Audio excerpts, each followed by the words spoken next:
أشرقت نفسي بنور من فؤادي حينما رددت.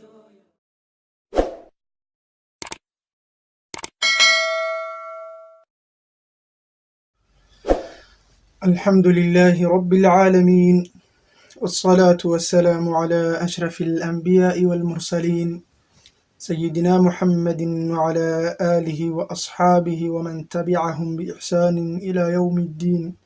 أما بعد، السلام عليكم ورحمة الله وبركاته.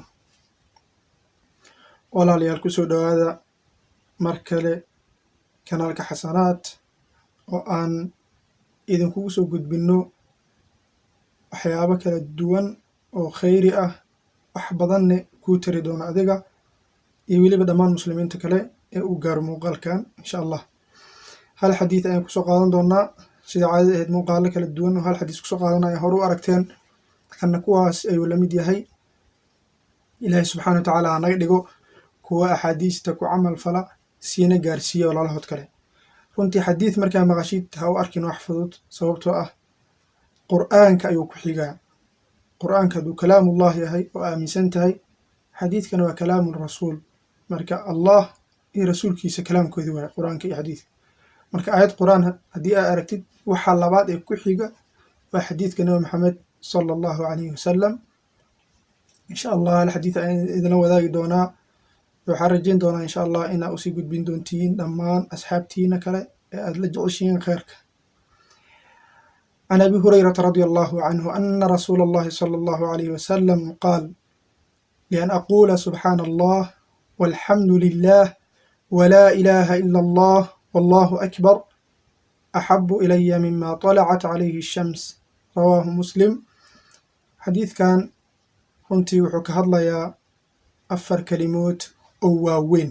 ma ahan 4 kelimood ee iska caadi ah. runtii adkaarta dhammaanteed waa wada adkaar oo waa wada khayr, laakiin way sii kala weynta.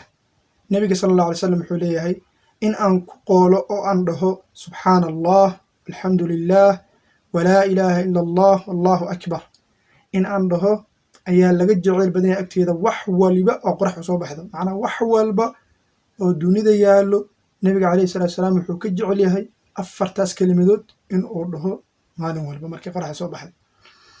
habeen walbana waa dhihi kartaa. macnaha waqti walibaba wax walbo in agtaada looga jecel yahay ilahi subxana wa tacala adkaartiisa waa subxaana allah walxamdu lilah walaa ilaaha ila allah wallahu akbar. runtii waa adkaar aada u qiimo weyn. nebiga calay salaamna wax waliba oo maarata qorax usoo baxdo ayagaa ka jeclaha ayuu leeyahay, ayagaa ayaa ugu jeclaha. marka annagana waa inaan jeclaanaa oo aan rasuulka ku raacnaa, maadaama asiga mataqaanaa jeclaa. annagana waa inaan jeclaanaa. adkaarta noola socotiin waxyaabaha kusoo arooray ee runtii aayaadka ah ama axaadiista ah, fadli aada u weyn ayaa ku jiro. allah naga dhigo kuwa qaata xadiidka nebiga, ku camal fala, walaalahood kalena sii gaarsiiya. macnaa halahan hadda aa maqashay adiga, qofka walaalkaa kugu dhow gaarsii. hadduu yaqaano xasuusin u tahay, hadduusan aqoonin waa baraysaa.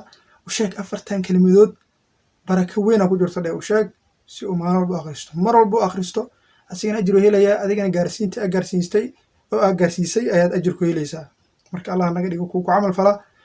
walaal insha allah waxaan kaa codsanaynaa mar labaad inaad kanaalkan runtii sii faafisid oo aad kusoo biirtid adiga laftaadaada ka tirsaneen, aad subscribe saartid, like garaysid, dadkaagana lasii wadaagtid insha allahu tacaala.